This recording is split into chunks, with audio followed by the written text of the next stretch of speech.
Thank you, Senator Rounds. Let me recognize Senator King, please. Thank you, Mr. Chairman. Mr. Secretary, you began your testimony talking about the Nunn-McCurdy process and Sentinel. Very expensive program designed years ago. Make the case for the ground-based leg of the triad. I should mention that I'm recused on Sentinel itself, but I can definitely answer your question about the ground-based leg. For as long as I've been in this business, about 50 years, the country has relied upon the triad for nuclear strategic deterrence. It presents an adversary with a very difficult problem if it's contemplating an attack against the United States. The ICB leg in particular, which is our largest and most responsive leg of the triad, presents a dilemma because if it's attacked, it basically can be very responsive and respond immediately with a large-scale counterattack. The submarine part of the fleet provides a more secure reserve, if you will, that is smaller in size, but more survivable. And then, of course, the bomber leg provides additional flexibility and the ability to present an adversary with another way in which they can be attacked. That triumvirate, that triad, has been enormously effective at preventing a nuclear war for more than half a century, almost approaching a century now. At one point, I think you could have had a debate when the only nuclear powers were Russia and the United States, and our arsenals were declining, that we could have gone to some other arrangement. But the thing that's happened in the last few years that really reinforces the need for the ICBM leg is China's breakout and their expansion of their nuclear force, which is still in progress. China's making huge investments in a land-based. China is making a large investment, and they're going to an inventory within the next few years that is comparable to that of the United States and Russia. So for the first time in our history, we're going to live in a world in which there are 3 large-scale nuclear powers.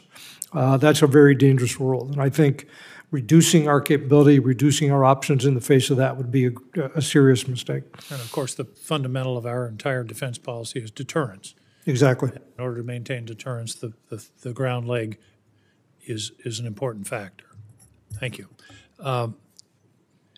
When we buy a major weapon systems, B-21, F-35, do we acquire the IP? And what I'm leading to here is the ability of our military to 3D print parts so that we're not subject to a long supply chain delays and also potentially additional costs. Do we have the, I believe that every hangar should have a 3D printer and every Navy ship should have a 3D printer so that we're not tied to that long tail of parts. What's the status of our acquisition of the IP so that can be effectuated? Our history is mixed on IP acquisition. The F-35 is a good example of a program where we didn't do that.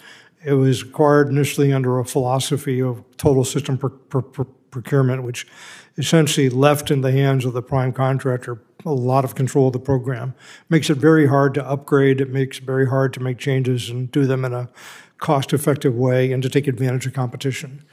Our more modern programs generally are built where we acquire the intellectual property we need to control both upgrades and maintenance so that we have a lot more flexibility in how we manage. The B-21 is being done that way.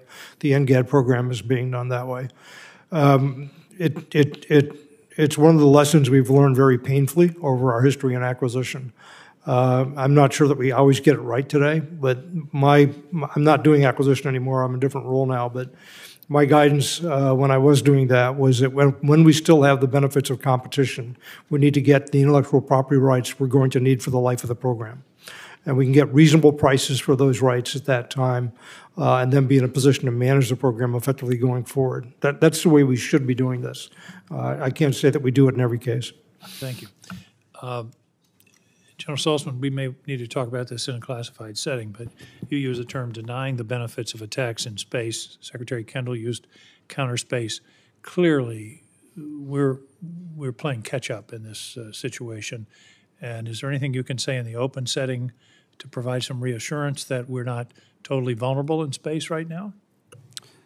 Yes, Senator, thank you for that. The FY25 budget, I think, continues to advance us on a pretty solid timeline for adding resilient architectures to the critical missions like missile warning, satellite communications, data transport. And so I'm pretty comfortable with where we're headed in terms of denying the benefits of an attack on our systems to some degree.